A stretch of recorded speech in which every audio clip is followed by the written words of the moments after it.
So for everyone out there that doesn't want the multi-camera kit where you don't want to add 2, 3 or 4 cameras, you can actually just get the camera on feature. We do sell a harness, which is like this, which is very much a trimmed down version of what we just talked about.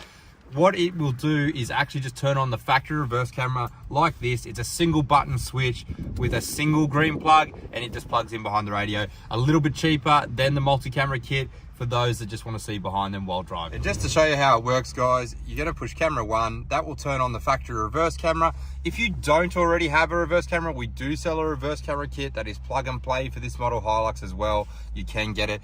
And camera 2 is just going to show a secondary camera.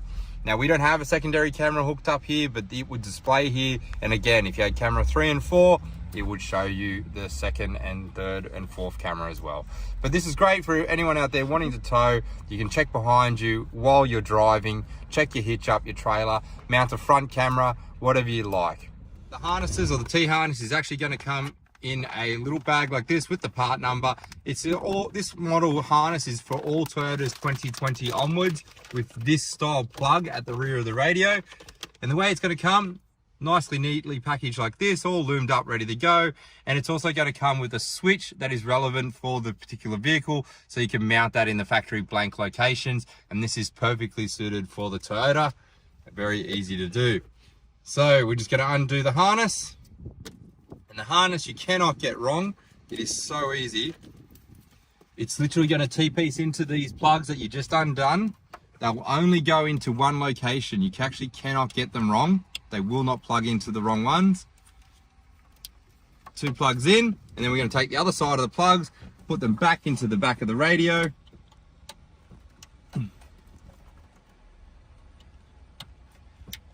And that is all we need to do at the back of the radio. What you're going to have left over out of the T-harness is these 2 plugs.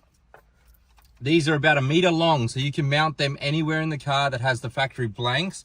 So you will then take your switch that you've got in the kit, camera 1 and 2.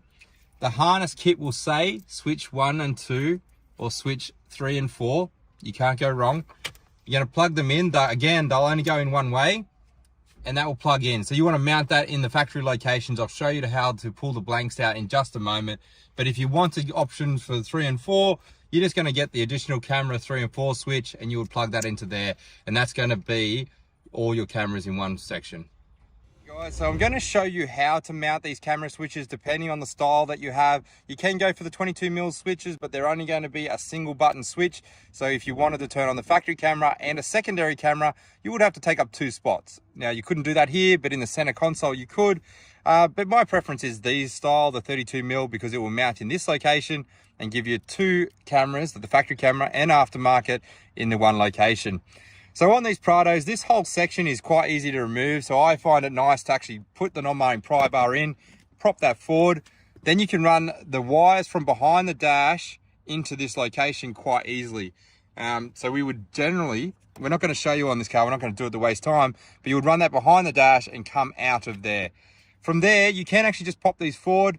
You actually just push these little locking tabs and push it from the back, and they come out.